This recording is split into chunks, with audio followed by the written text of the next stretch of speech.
The Samsung Galaxy S24 is a great choice for Android fans with exceptional battery life, top-notch performance, and a sleek design that can stand up to some abuse. It's got almost enough features to be called Ultra, instead packed into a smaller phone that's easy to pocket and use one-handed. It has all the new Galaxy AI and Google Circle to search features, as well as Samsung's aging and overcomplicated software. The cameras aren't as great as some competitors in this range, but it has more zoom than the iPhone 15, and Samsung gives you plenty of cool shooting modes to make your pics look great. With a promising of 7 years of Android updates, this could be the best affordable Galaxy S phone Samsung has offered in quite a while. The Galaxy S24 may be the base model of the family, but it's no slouch in the terms of specs. It has the same Snapdragon 8 Gen 3 processor that makes the Galaxy S24 Ultra blazing fast, and it has more camera option and a bigger battery than a comparable iPhone 15. The display is also better than other phone size. It's brighter than even the Pixel 8, with better color accuracy as well. The Samsung pendulum sways back and forth between copying Apple and striking out on its own.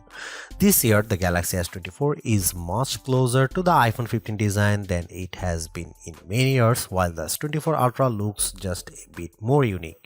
It's the curve at the corners of the display that really bring home the similarity.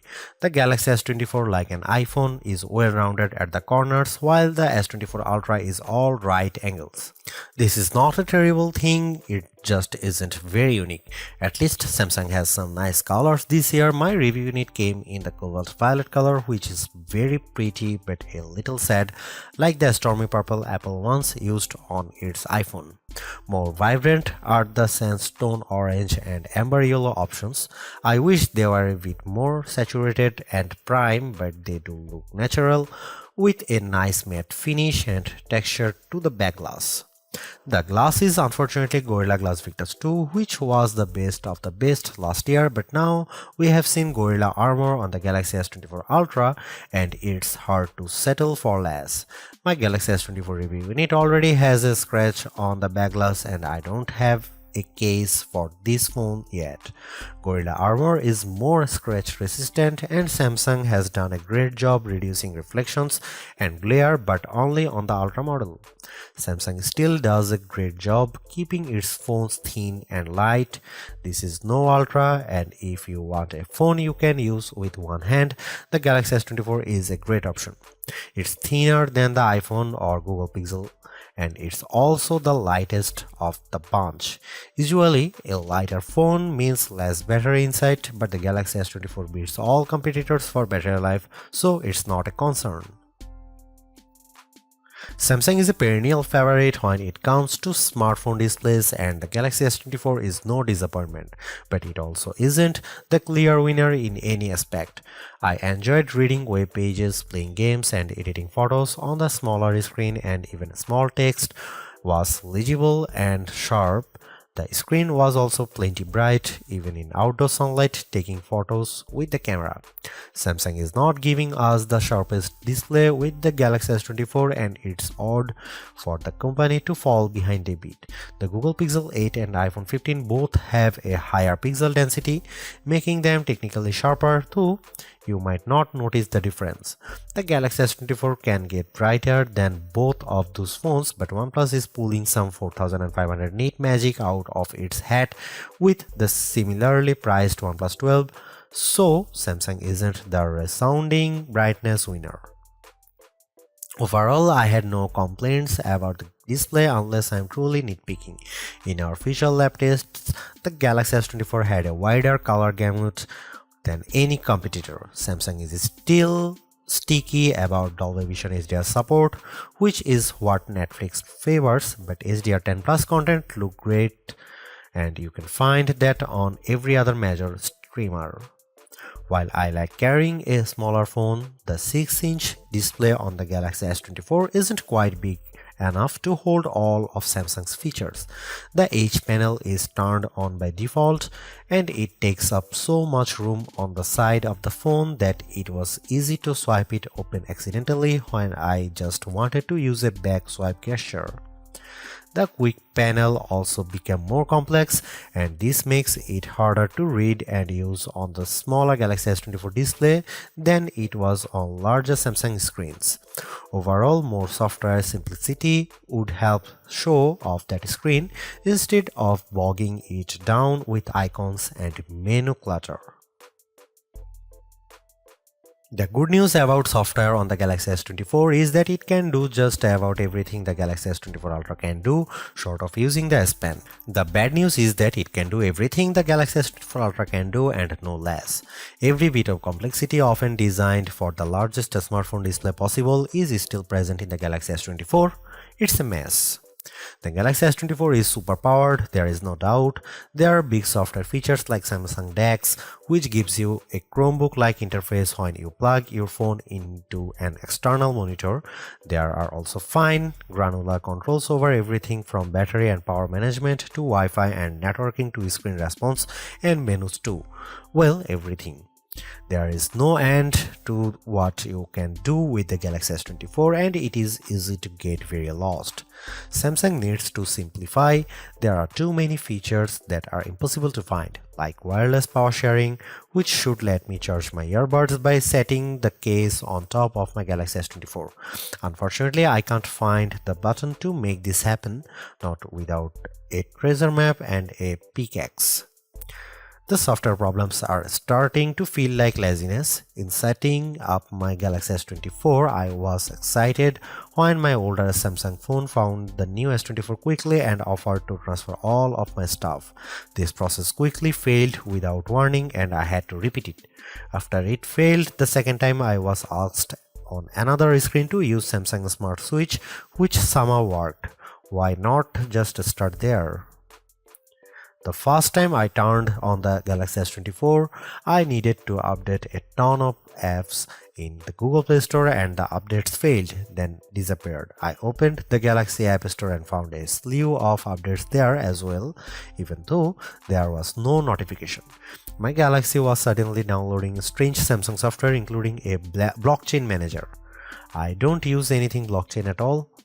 Then there are all the apps. There are too many apps from Samsung, too many apps from Google, and somehow even Microsoft gets its own folder. On a Samsung phone running a Google operating system? Good job, Microsoft. I hope it got what it paid for. All of this just feels lazy or cynical or both. It doesn't feel like Samsung has my best interest at heart from the moment I started using the Galaxy S24. It feels like the software is pushing me to do more, to buy more and use more. I just want simplicity. I just want it to work. Sure, the Galaxy S24 Ultra is our top camera phone, but that doesn't mean the Galaxy S24 is a slouch. Most of the great work Samsung has done improving its image processing carries through here. Photos I shot with the Galaxy S24 look better, more natural than photos taken with either the Galaxy S23 or my iPhone 15.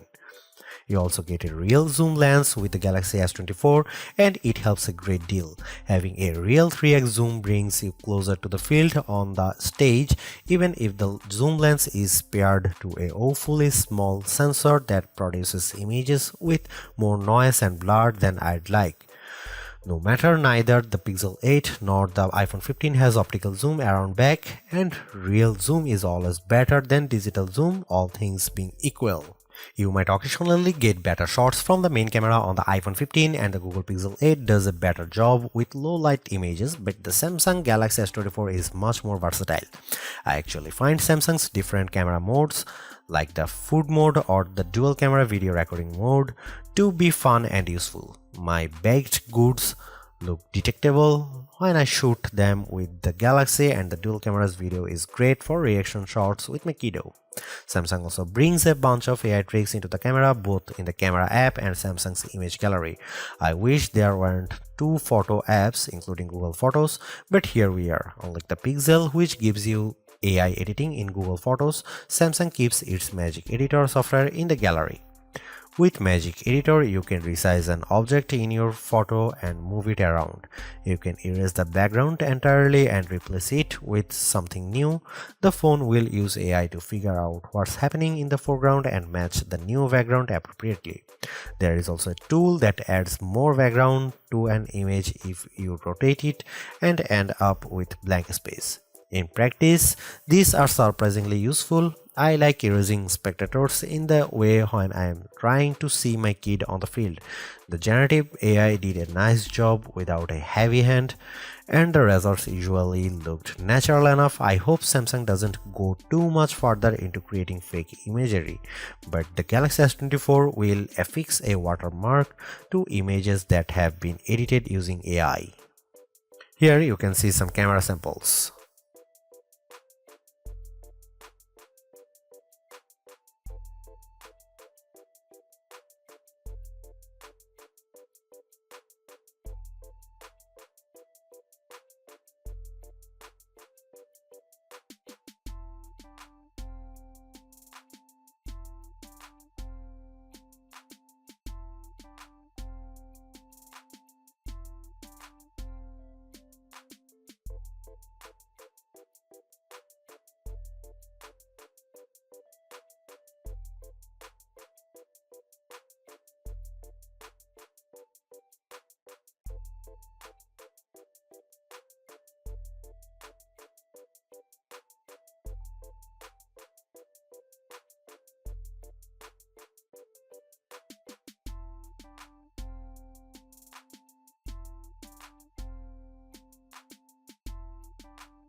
Don't let the smaller size of the Galaxy S24 fool you. Samsung has given this phone the same powerful Snapdragon 8 Gen 3 for Galaxy processor found in the Galaxy S24 Ultra.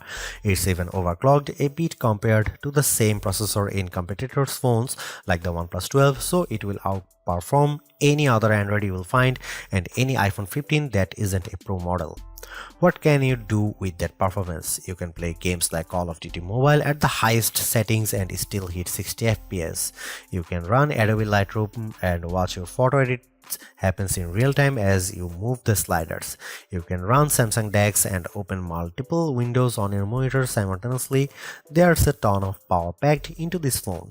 The only time I saw a real delay was when I used the new Google and Galaxy AI features. Holding down the home button to activate Google Circle to search took a few moments. In fact, I wasn't sure the feature was actually working at first because I wasn't patient enough waiting for it to start.